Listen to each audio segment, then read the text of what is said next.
ভোটটা সুষ্ঠু হয়েছে, কিন্তু রেজাল্ট সুষ্ঠু হয় নাই। এই কার্ডটা, এটা তো ধানের শীষের কার্ড। একটু একটু দেখি যদি।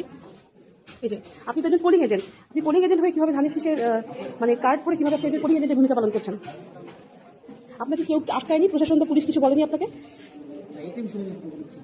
কিছু বলেনি আপনাদেরকে? ঠিক আছে, ঠিক আছে।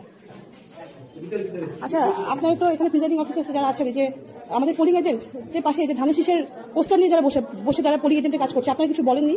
দেখেননি ভাই? এটা এখানে আপনাদের একটা দায়িত্ব আছে ভাই, আপনারা কাইন্ডলি আপনাদের দায়িত্বটা পালন করেন, না হলে জনগণ প্রতারিত হবে। আপনারাও তো এখানে বসে আছেন, আপনাদের তো মুখ আছে, আপনাদের কণ্ঠস্বর আছে। কেউ কি আপনাদেরকে হামকি থামকি দিচ্ছে? দিলে সেটা বলেন।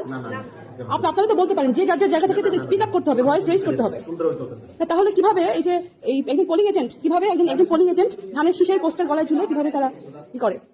এবং এটা নিয়ে প্রশাসনের কোনো ভূমিকা নেই। এখানে যারা উপস্থিত আছে তারাও এখানে কিছু বলেনি। এখন সরাবেন, কিন্তু পোলিং এজেন্ট কিভাবে একজন একটা ধানের শীষের কার্ড গলায় ঝুলে, এখন কয়টা বাজে? 1:20 বাজে, এতক্ষণ পর্যন্ত সে ধানের শীষের মার্কেটিং করেছে খোদ একদম ভোটের ওই জায়গাটাতে যেয়ে।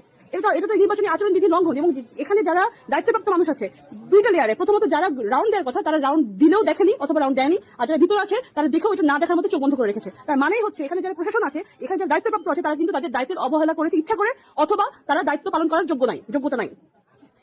আপনি এখন ব্যাখ্যা দিতে পারেন, কিন্তু এই ব্যাখ্যাটা অ্যাকসেপ্টেবল না, জনগণ এটাকে অ্যাকসেপ্ট করবে না ভাই। আমি দেখি নাই, হয়তো 1:20 বাজলো, 5 মিনিটের জন্য আপনারা যদি নিজের থেকে এটাকে রেজ করতেন তাহলে আমরা মেনে নিতাম, কিন্তু আপনারা জনগণের সাথে প্রতারণা করতে পারেন না, আপনারা জনগণকে ম্যানিপুলেট করতে পারেন না। এগুলো আপনাদের দেখতে হবে ভাই, এগুলো দেখতে হবে। আমরা দীর্ঘ 17টা বছর পরে কিন্তু আমরা এটা পেয়েছি, ভোট দেওয়ার অধিকার মানুষ পেয়েছে। দয়া করে তাদেরকে ম্যানিপুলেট করেন না, তাদেরকে এই জিনিসটা নষ্ট করেন না। আমরা রক্ত দিয়েছি, আমরা মানুষের জন্য। আচ্ছা, আমি দেখতেছি আপনারা কি করেন? ব্যালট পেপার সব দিয়ে দেন, আস্তে করে সুন্দর করে সিল মেরে দিয়ে দেন। নিজেরাই সিল মেরে দেন, নিজেরাই দেন, নিজেরা তো চোখ বন্ধ করে রেখেছেন। আপনাদের দায়িত্ব যেটা, দায়িত্ব তো পালন করছেন না। আমার কেন এসে বলতে হবে? আমি কেন এসে বলবো? আপনার চোখটা তাহলে কি করছে?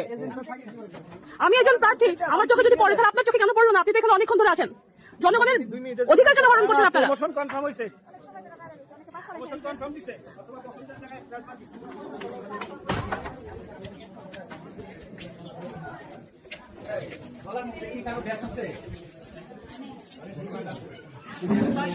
ব্যাস ছিল, কিন্তু বাটটা খুলে ফেলেছে। আপনার ব্যাসটা ছিল না, আমি ভিডিও করেছি, আমি ভিডিও করেছি। প্রিজাইডিং অফিসারটা নিয়ে ঢুকতে পারবে না, মানে আপনার পুলিং এজেন্ট। পারমিশন দিল কেন? সেটা জবাব দেন। আপনাকে কে ঢুকতে দিয়েছে এখানে সেটা বলেন। আপনাকে কেউ কিছু বলে নাই? এখানে যে আমি আসলাম, আমি তো দেখলাম না। উনার ভিডিও আছে, আমি ভিডিও দেখাচ্ছি। দেখছি ভিডিও ছবি এটা পরবর্তীতে ভাই ভোটারটারে ওই বুথের ভিতর নিয়ে সিলটা মারা দেন। এটা আমি আপনারা তো ক্রেজি হয়ে গেলেন কেন ভোটের জন্য? মানুষ যদি একটা ভোট সন্তুষ্ট করেন না, সাহস নাই যে ভোটাররা ভোট দেয়। ভোটে যদি আমাদেরকে ভোট না দেয় আমাদের কোনো দুঃখ নাই, কিন্তু ভোটের থেকে প্রতারিত করেন না ভাই, ভোটের থেকে প্রতারিত করবেন না। মানুষ অনেক অপেক্ষা করেছে, ভোটের অধিকার পেয়েছে, আর না, যথেষ্ট হয়েছে।